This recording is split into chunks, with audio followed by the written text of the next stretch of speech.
नाज़रीन, कुछ लोगों की पहचान उनकी गंदी जुबान होती है। उनकी जुबान से निकले हुए किसी एक जुमले की वजह से वो मशहूर हो जाते हैं और उसके बाद अपनी मशहूरी को मेंटेन रखने के लिए वो हर वक्त कुछ ना कुछ हज़यान बकना जरूरी समझते हैं ताकि अवाम के अंदर उनकी मकबूलियत बरकरार रहे। पाकिस्तान तहरीक इंसाफ के हादसाती तौर पर लीडर बनने वाले शेर अफजल खान मरवत, जिनका एक जुमला वायरल हुआ और वो उस एक जुमले की वजह से लीडर बन गए, और वो जुमला था बढ़ गया। लेकिन बढ़ते बढ़ते कुछ ऐसा बढ़ा कि आज शेर अफजल खान का ईमान भी बढ़ गया जब उन्होंने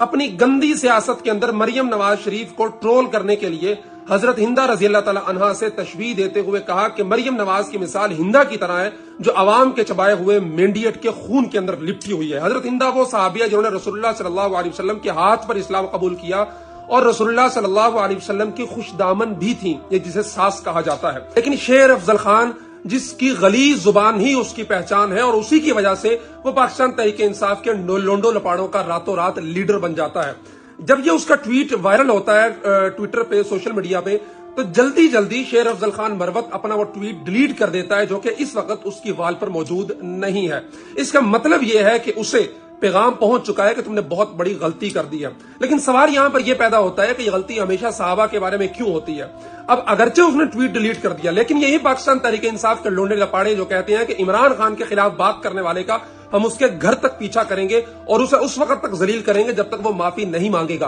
तो मैं उन्हीं से सवाल करता हूं कि आज यही रवैया शेर अफजल खान मरवत के साथ नहीं अपनाना चाहिए हमें, कि अगरचे उसने अपना ट्वीट डिलीट कर दिया लेकिन दीदा दानिस्ता जानबूझकर एक सहाबिया की शान में गुस्ताखी करने वाली और मरियम नवाज को तशबीह देने वाले शेर अफजल खान मरवत का भी सहाबा इकराम रिजवानुल्लाह अलैहिम अजमाइन के दीवानों को इसी तरह पीछा नहीं करना चाहिए, उसको उसके घर तक नहीं जाना चाहिए जब तक कि वो अपनी इस दीदा दलेरी पे, अपनी इस बदजुबानी पे माफी ना मांग ले। और उसको हमें ये बताना चाहिए कि तुम जो वड़ जाना के पीछे बढ़े हुए थे, अब हम तुम्हें बताएंगे कि असल वड़ जाना क्या होता है। आइए इस वीडियो को शेयर कीजिए, अपना एहतजाज रिकॉर्ड करवाइए और जहां शेर अफजल खान मरवत मिले उसके सामने जाएं और उसे बताएं कि तुम सिर्फ ट्वीट डिलीट करके बच नहीं सकते। जिस तरह अलल ऐलान तुमने ट्विटर पे ये गुस्ताखी की है, उसी तरह अलल ऐलान माफी मांगो। अगर नहीं मानते तो फिर उसके जो कानूनी कार्रवाई बनती है वो इसके खिलाफ होनी चाहिए।